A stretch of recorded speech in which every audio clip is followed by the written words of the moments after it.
Hi, welcome to Talking Books and Stuff, the program that talks all about books and writing and stuff.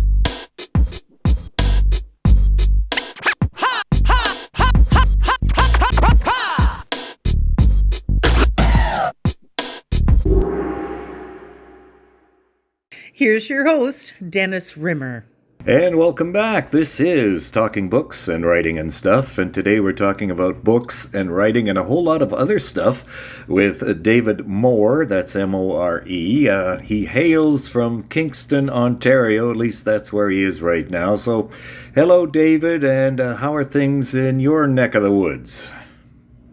Hello Dennis, great to be chatting with you.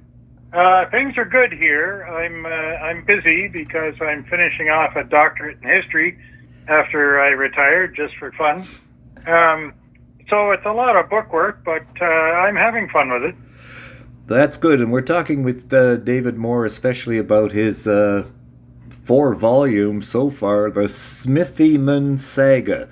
So the one I have is The King's Salt, and it deals with, I guess I'll call the era in and around, before, during what most people know as the American Revolution. What got you interested in this sort of era in North American history? Well, I'll tell you, Dennis, I've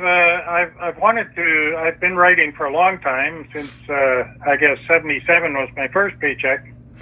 But I always felt that our history that we were taught is minimal about Canadian history. And I also had some real curiosity about the sort of way Kingston came to be. I grew up here and then lived in Montreal for quite a while and then returned. And so I began to think that to make it accessible, this history, I should probably write historical fiction, which I have always loved to read. So I began to research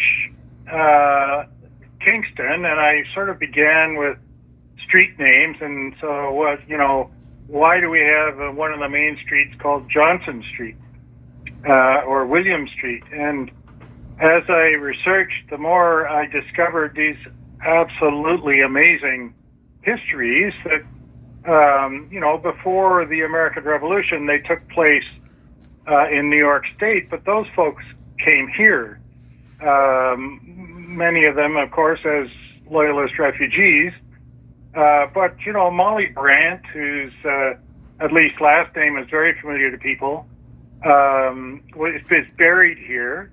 And the more I read about it, the more I became fascinated by some of the stories. And so my hero, the chief character in this book, is named William Billy Smithyman, and he marries the fictional person who, stands in for Molly Brant. William Johnson was his original name, which related to Johnson Street here. And they had he and Molly Brant, Flora Silverbirch in the book, had a romance, a romantic life story. They got married, Iroquois style, and lived very happily together for 20 or 30 years. And this is the real thing. This isn't, John Smith and Pocahontas, which is largely made up. Right. And I realized that this is a truly Canadian story that none of us really knows.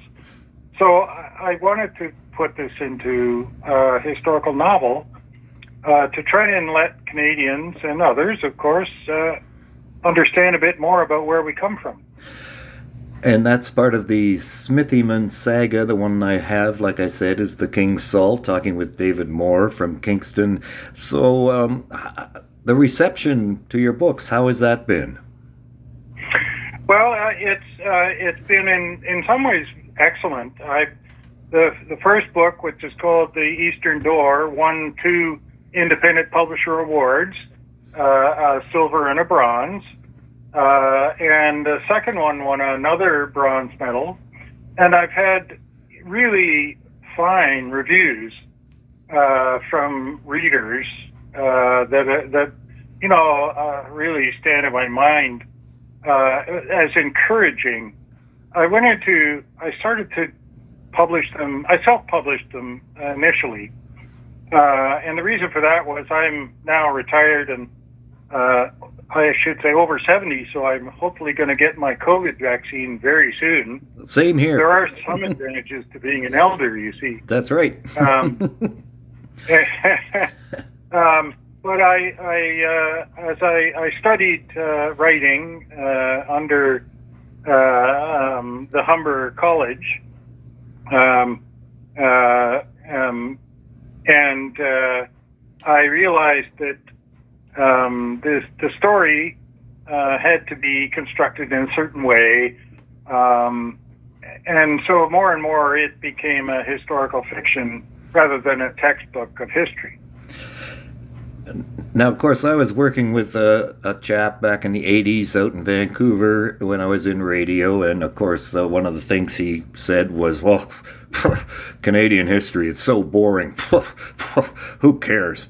But obviously, we don't know that because we don't have Hollywood and we don't have Davy Crockett and John Wayne stuff, and we have Leslie Nielsen playing Ethan Allen instead of Leslie Nielsen playing Smithyman. Yeah, Billy Smithyman. Yeah, so that's, I think, media-wise might be the big problem with educating people. People want to be entertained, but they don't want to be hit over the head with a lesson. So I don't know what our dilemma is up here, and I don't know where I'm going with this question, but I think you get the gist of it.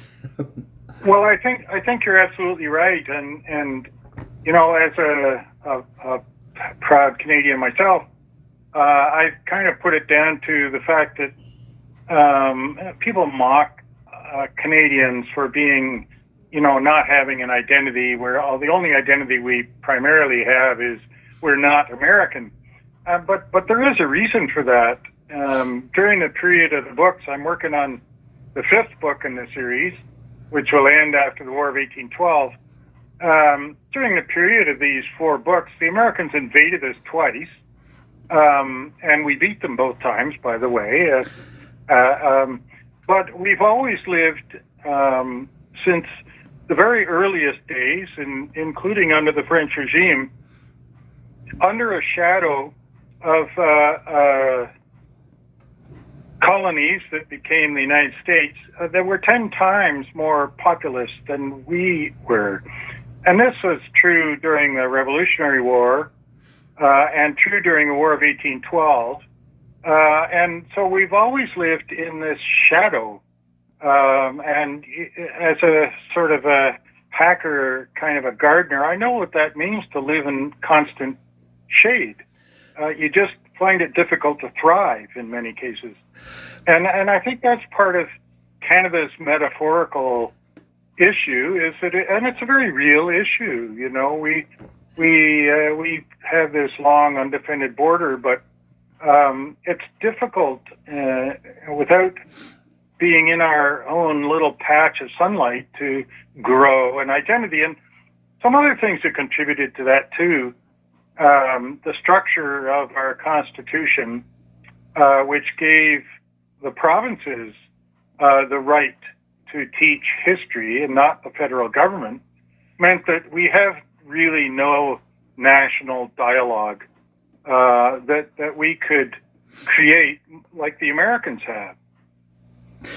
Yes, and I had 20 years I lived in the U.S. in Washington State, and my kids grew up there. And well, in school they had civics class, and to graduate, I remember my youngest daughter graduated. She had to do an essay on the U.S. Constitution and the Bill of Rights and all that. So they know all that stuff right from the get-go. And up here it's yawn, okay, fine, yeah, all right, what's happening on TV tonight, So. Yeah, it's very true. It's very true, and it's a shame because the more I read about Canadian history, the more I realized that it's it's truly a fascinating, colorful, entertaining read. We have, in many cases, it's a microcosm of what went on in the world. But, for those who want military history, the Battle of Lundy's Lane was per capita as bloody as the Battle of Waterloo and just as hard fought. Even though, instead of 300,000, there were only 3,000 or 4,000 troops.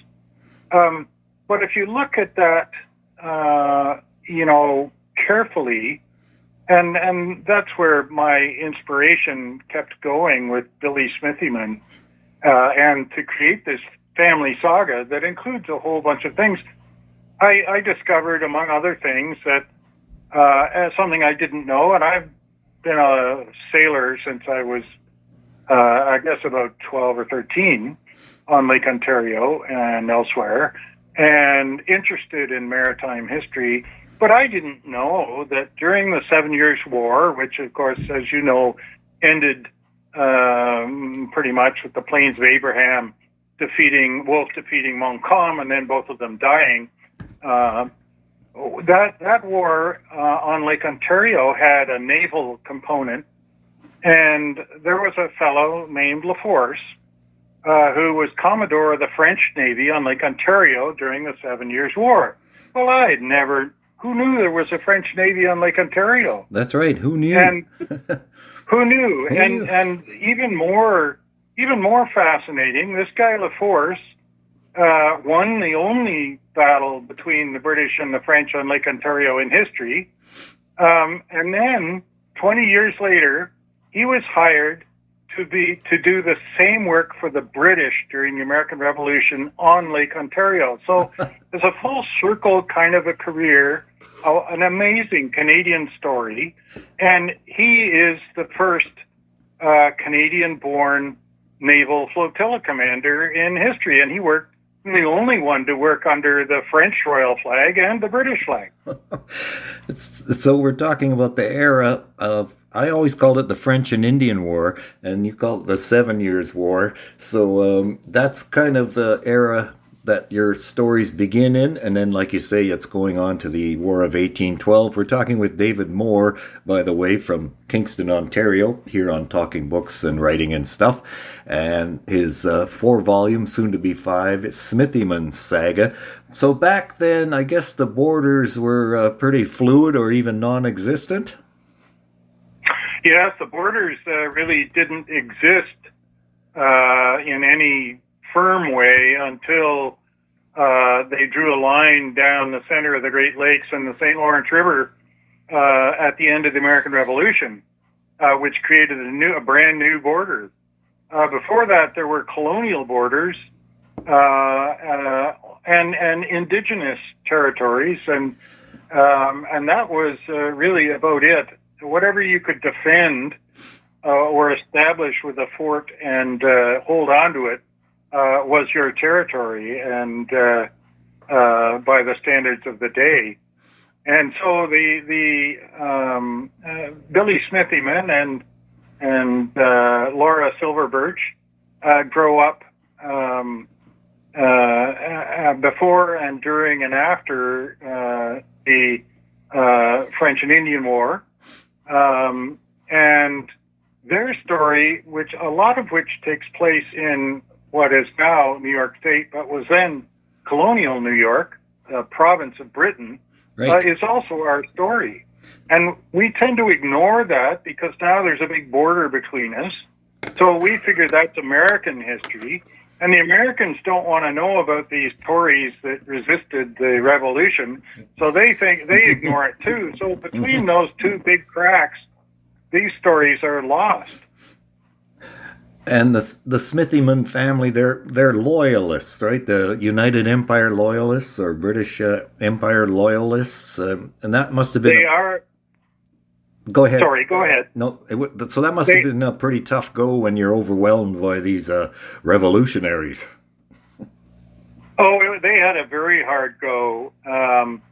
Billy himself, I don't want to give it away, but Billy himself died just before the revolution, but his son then carries on through my stories.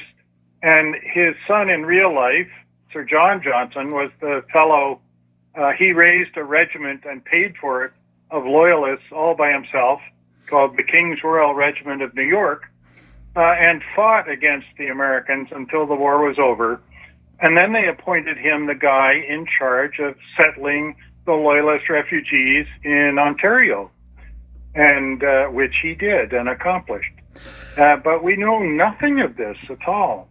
Nothing. No, I didn't know it. I've learned more in the first 10 pages of The King's Salt than I ever learned in my previous 71 years circling the sun. So, David Moore is with us, author from Kingston, Ontario, PhD student. What inspired you at, how shall we say, your senior years, as am I, to pursue a PhD? Well, I had written the first couple or three novels towards the end of my career as a medical lab manager in Kingston.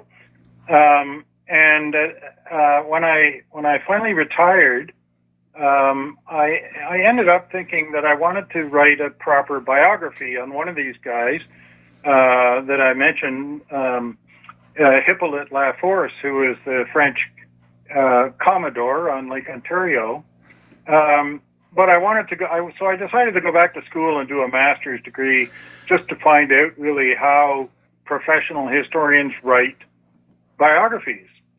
And in the middle of that first year doing a master's, I discovered that not only was it this guy Laforce who helped prevent the Americans from capturing Upper Canada, or capturing Quebec, the western part of Quebec, during the American Revolution, but there were thousands and thousands of other Canadian mariners who did the same, who worked in a similar fashion to support the British regime. And I was just fascinated by this. And in fact, in this particular case, one of the reasons that I got accepted into the doctorate program was because none of the academic historians has looked at these guys either to any great extent. Right. So, and it's almost mind-boggling to my mind that during the Revolutionary War and the War of 1812, there were anywhere up to 10,000 Canadian boatmen, running British supplies, army and food and naval supplies up the river from Montreal to Kingston. And they needed them because they were the only people with enough skill and the right boats. Bateau ended up is a local design from Quebec, from the early days of the French regime, designed just to be able to be used up the terrible rapids of the St. Lawrence River from Montreal to Kingston. And those rapids are all gone now, too, because of the St. Lawrence Seaway. So everything's vanished. And so anyway, I discovered there were thousands and thousands of these guys that nobody ever heard of, but that may well have made, were certainly one of the critical reasons that we don't speak American today.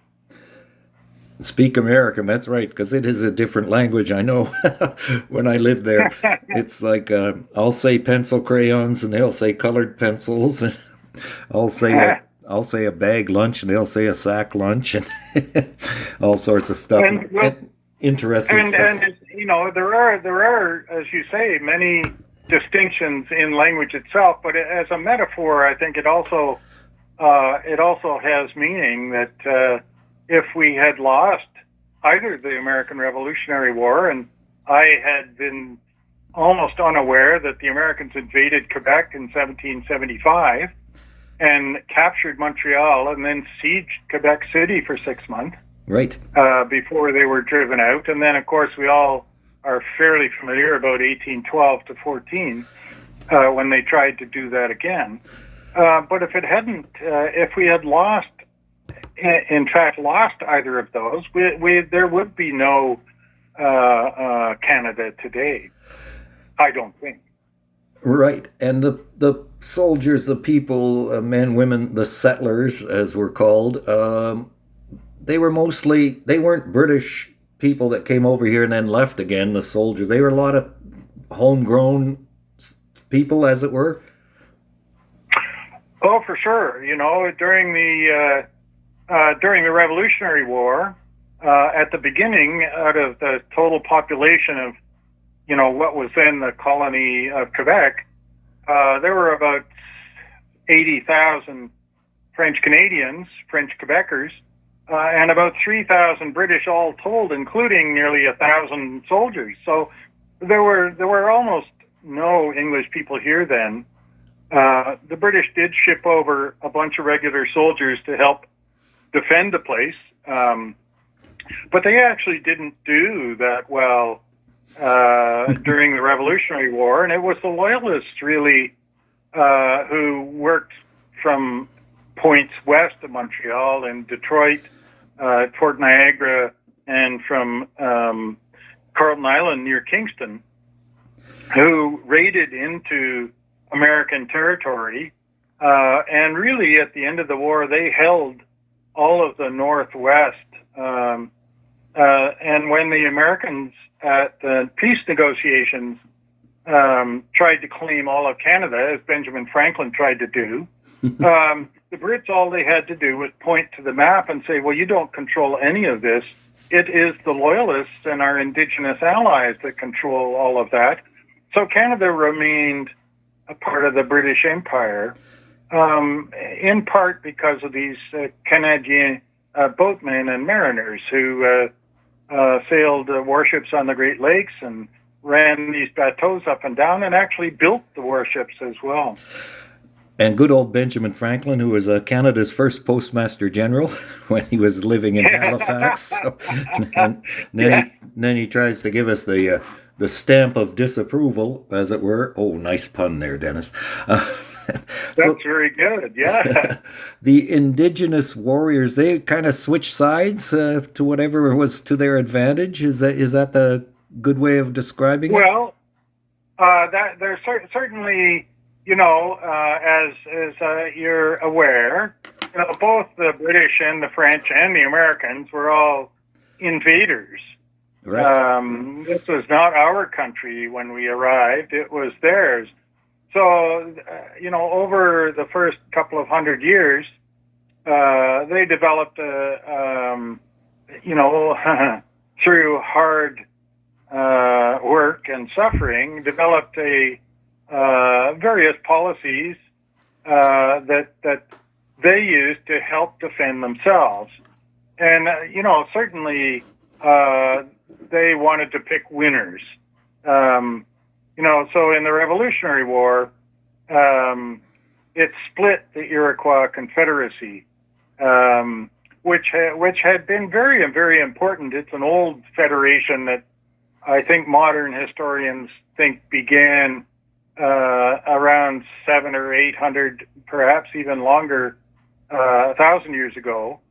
It was a true political federation, and the Revolutionary War forced the Six Nations of the Confederacy to make a choice, either for the Americans or for the British. And the Iroquois had, earlier on during the French and Indian Wars, the Iroquois had been almost the only British allies. The rest of the continent's indigenous peoples were allied more or less with the French. That's a broad generalization, but generally true. So when the American Revolution broke out, the Iroquois, two of the Iroquois nations, the Oneidas and the Tuscaroras, decided to side with the rebellion. But the other four, including prominently and led by the Mohawks, fought for the British. And they have remained allies with the British.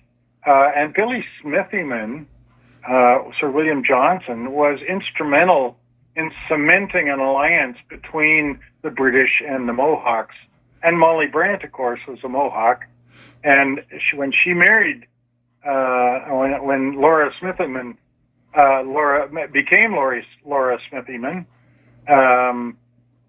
they cemented an alliance together with the Mohawks that carried right through the Revolutionary War and right up to today, in spite of all the terrible betrayals that the British Empire inflicted on them.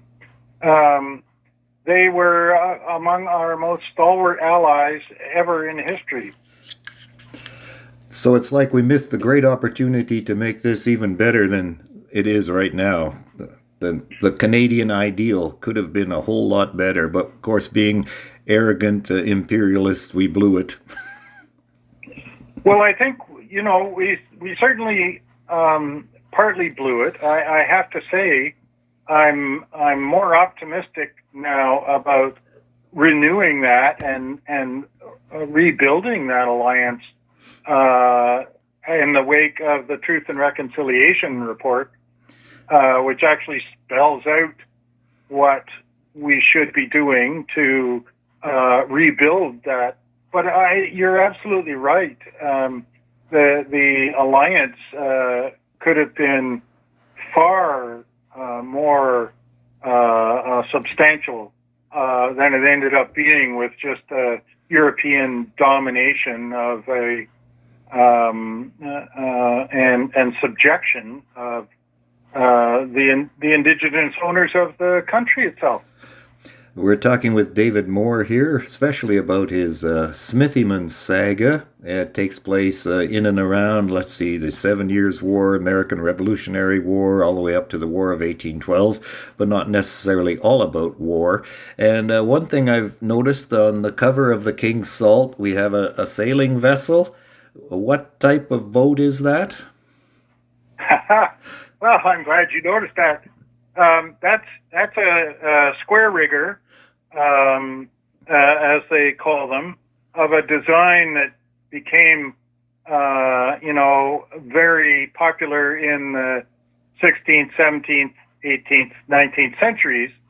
It's called a brigantine, and this one happens to be, and I hate to tell the secret, but this one happens to be a modern brigantine built here in Kingston as a youth sail training vessel, and I had the privilege of working with them for some time, both as an office guy and the cook for several weeks, and a deckhand as she sailed around Lake Ontario and Lake Erie.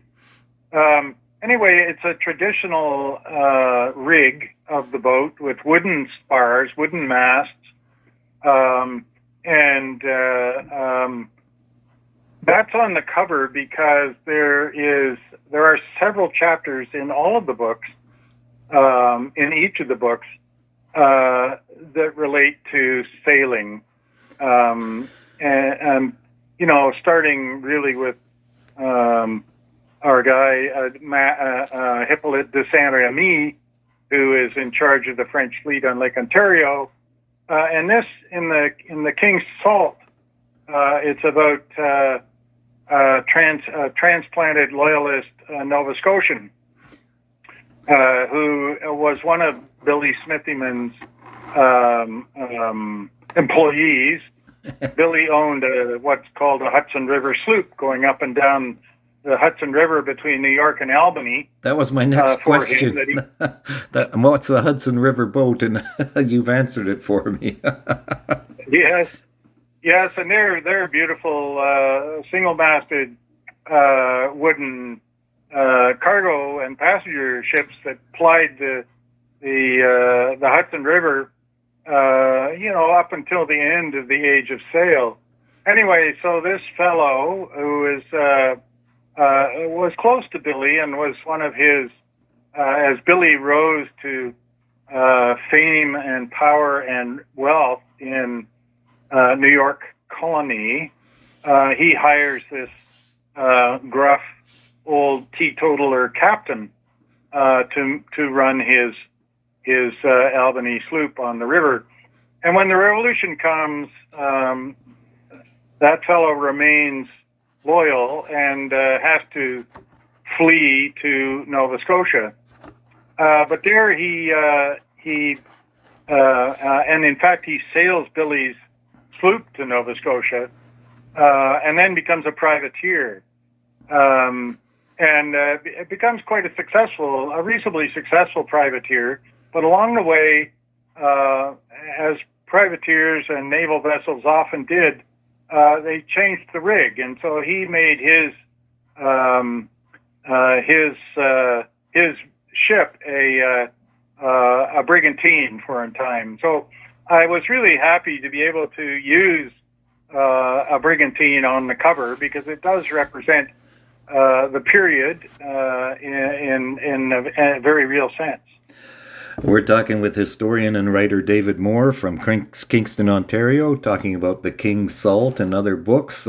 What is Salt from the King? What's the King's Salt, actually? Well, it's the theme of The King's Salt runs right through the book, as the title says. And at the beginning of it, I use a quote. Salt was a very valuable commodity during the 18th century. In fact, and there are some stories even that say that if the British blockade on the American revolutionary colonies had succeeded in blocking salt, they would have surrendered. It was that important. Anyway, there's a quote that starts the book that I use to illustrate the importance of it, that was made by the Duke of Wellington when he was still before the Napoleonic Wars, and he was in England and was asked to go back to India where he'd made his career as Lord Wellesley, and his friends said, don't go back there. It's a terrible place. You know, there's lots of illness and fever and whatnot. And he says, well, I have eaten of the king's salt, so I will go where he sends me. Uh-huh. I owe it to him to go where he sends me. Right. And so the king's salt it was a royal monopoly in many cases. And in this case, it meant loyalty to the king, which is the theme that runs through the novel. And we're talking with David Moore here about his Smithyman Saga, 4 books so far. Where can we find your books? Well, you can certainly find them on Amazon. You may have to go down through the list of Moores till you find them, but they're still there. They're mostly available now. The King's Salt is available in ebook or paperback or hardcover. The first 3 are, I think, only really available in ebooks for Kindle right now. I am hoping to find another publisher to take on the chore of republishing these as a set. But I haven't found anybody as a sucker enough to do that yet. David Moore is with us. Before I let you go, you talked about privateers, which made me think of Barrett's Privateers, which made me think of sea shanties. So are you a big fan of sea shanties? I am indeed, and I have a book full of them. And in fact, I remember one. I built a boat. I built a couple of boats actually, but the one that really is important is I built a 32-foot fiberglass sailboat, and cruised. We were going to go to New Zealand in it, but we got as far as Toronto. The job market changed in the 7 years it took to build it. You see. Oh, right. But one memorable weekend that I perhaps only remember parts of, we sailed across the St. Lawrence River to the American shore to a place called Alexandria Bay, which is a resort town on the St. Lawrence. And we hauled up there and met another a friend of ours who I had raced with for quite a long time. And so we kind of rafted up on this dock. And we didn't quite have a bonfire on the dock, but it was July 4th weekend, or right around there. So we sat on, I had a guitarist with me, well, not me, but we sat on the dock in Alexandria Bay on July 4th and sang at the top of our drunken lungs the Barrett's Privateer song. All right. God damn them all. That's right. We'll take their Yankee gold. You know,